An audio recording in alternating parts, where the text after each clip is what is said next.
Hey, folks. Um, let's see here. Okay, looks good.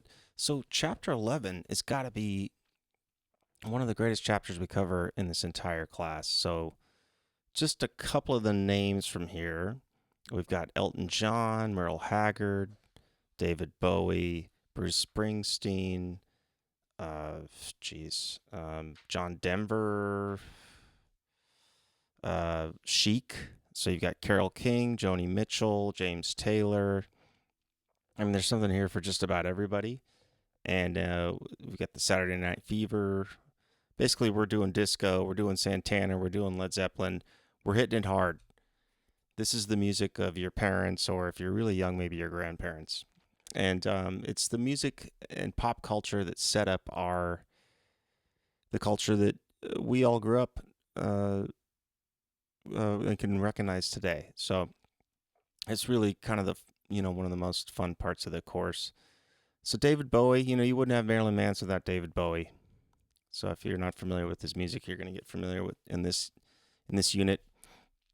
So we're going to talk about kind of where rock and roll is and who's involved in rock and roll and what the ages are and how that's consolidating. There's also the top 40 play format is coming out. So at this prior to this point in time, cars generally had, where a lot of people listen to music, they generally had a single radio, an AM radio with a center console speaker. Just think of a really old Oldsmobile, if you've heard of those, or other just kind of ancient cars. Um, and now you've got a lot of FM radios in cars, which means you've got higher fidelity and you've got multiple speakers.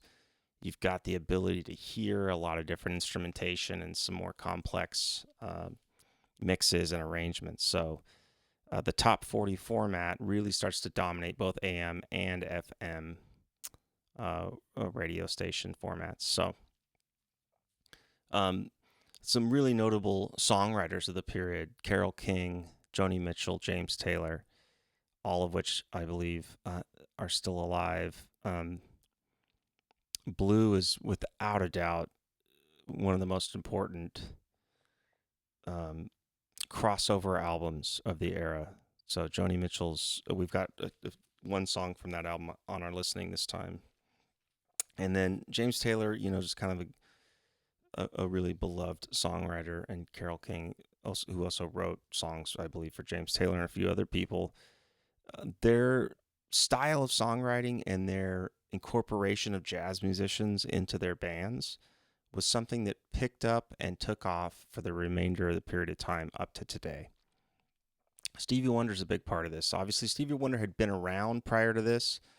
Um, there's an early album by Stevie Wonder, who's blind, for any of those of you that may not know, where he was considered a sensation and he sang a lot of jazz standards. That's in the late 60s. So by the 70s, Stevie Wonder's coming onto his own, and we get songs like Superstition, which has all the instrumentation is played by Stevie Wonder. So kind of a prequel to Prince, who came along later and played all of the instruments on his first album.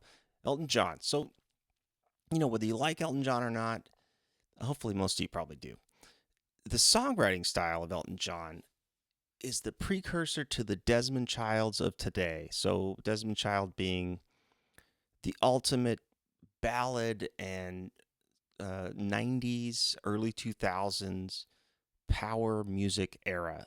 Elton John was a super crucial author and musician, writer of the day. And you don't have Billy Joel, you don't have a lot of these folks that come around later with Elton John. An amazing story as an artist, and yeah, it's really fun to listen and study Elton during this period of time. Okay, so we also have the Eagles here. So if you're into classic rock, there's some really great harmonies, guitar playing. I'm going to move forward a little bit. Merle Haggard. So as far as country music goes during this period of time, the Bakersfield sound was this kind of emerging outlaw country sound that was emerging out of Bakersfield, and it was a rebuff of some of the Nashville kind of mob mentality that had taken over country music at the time. So country was a long time beloved music of the United States and beyond, and wherever there's a lot of money and there's a lot of ability to capitalize, you start getting institutions, and those institutions start to take over and, in the eyes of some, maybe destroy some of the artistry. And so a big part of the pushback in the Bakersfield sound, which continues on with Dwight Yoakam later on, is we don't want to be in Nashville. So that's a big part of what's happening there. All right, so I'm going to jump through a little bit of this because I want to talk to you guys about David Bowie. So glam rock, the beginning of glam rock, which we all know turns into 80s hair metal and 80s glam later on. So you have David Bowie. David Bowie was a spectacle, right? Someone who completely changed his artist image multiple times throughout his career. And Ziggy Stardust is probably the most well-known artist image, but there was several other, a Cool Hand Luke image. Each album, he completely redefined himself all the way up till his death more recently, I think in 2018. So 2016. So David Bowie is the spectacle of a big, tall, gangly English guy with theatrical makeup on that probably upset a lot of kids' parents and pushed gender roles and pushed all kinds of conventions and norms that a lot of artists we know today and of recent years have pushed. And it's something that's really interesting to see the genesis of that.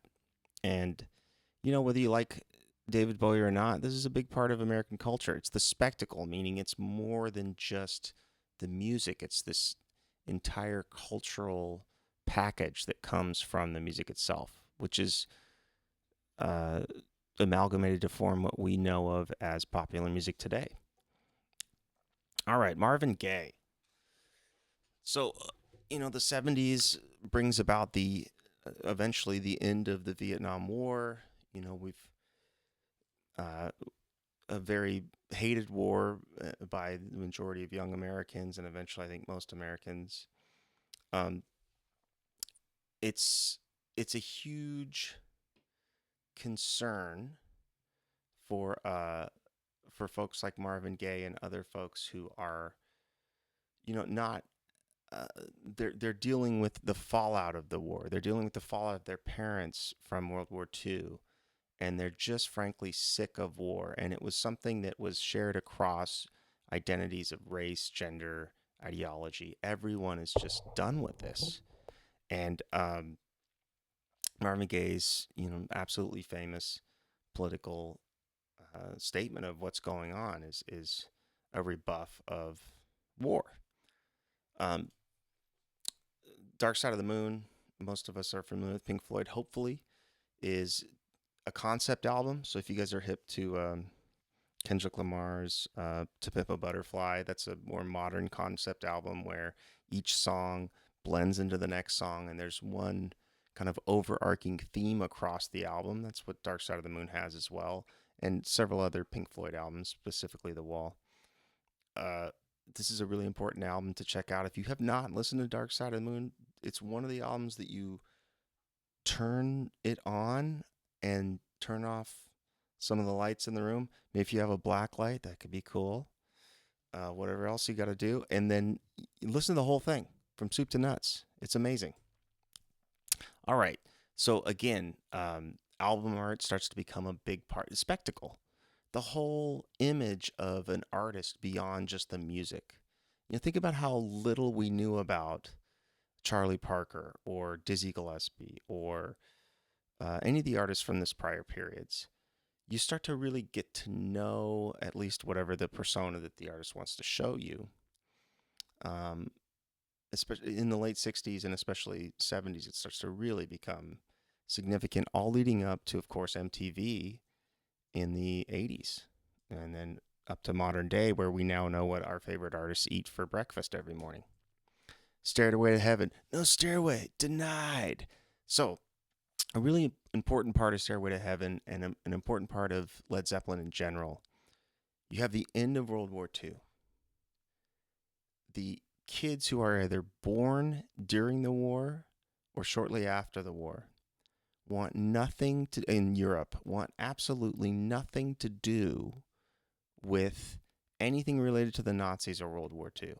And as a result, they start using telephone test equipment, and they start using Foley sound, which means like recording trains going by to create what we now know as electronic music. And that's the band Kraftwerk is one of the big contributors to that. There's many other contributors, but they're probably the most well-known early artist of that period.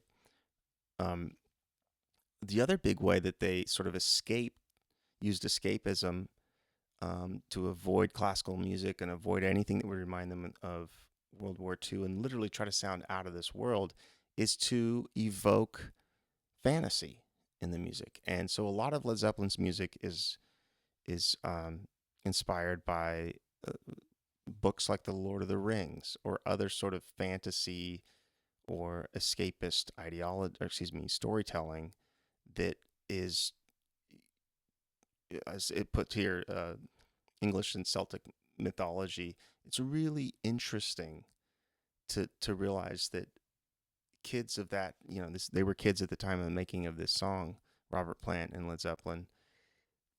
Kids also needed to get away from the radical bizarreness of being alive. Might sound a little bit like today.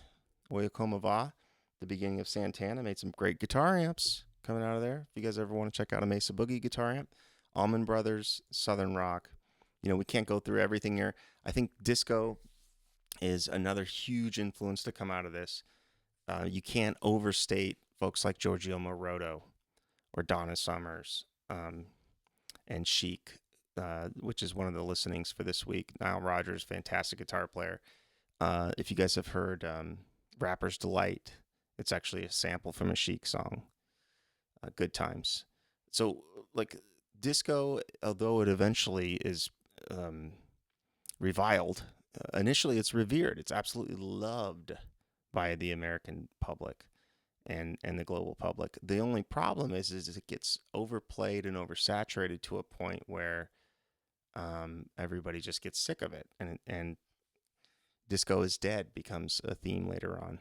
So enjoy it while it's still part of the story. Okay, so these are some of the artists. This is some of the key terms that are discussed when we're thinking about the quiz. Enjoy this one, you guys. It's one of my favorite chapters in the book, and we're getting close to the end of the course. You guys have been a great class. I'm looking forward to finishing out this semester with everybody and all of you being American popular music experts going forward. All right, take care.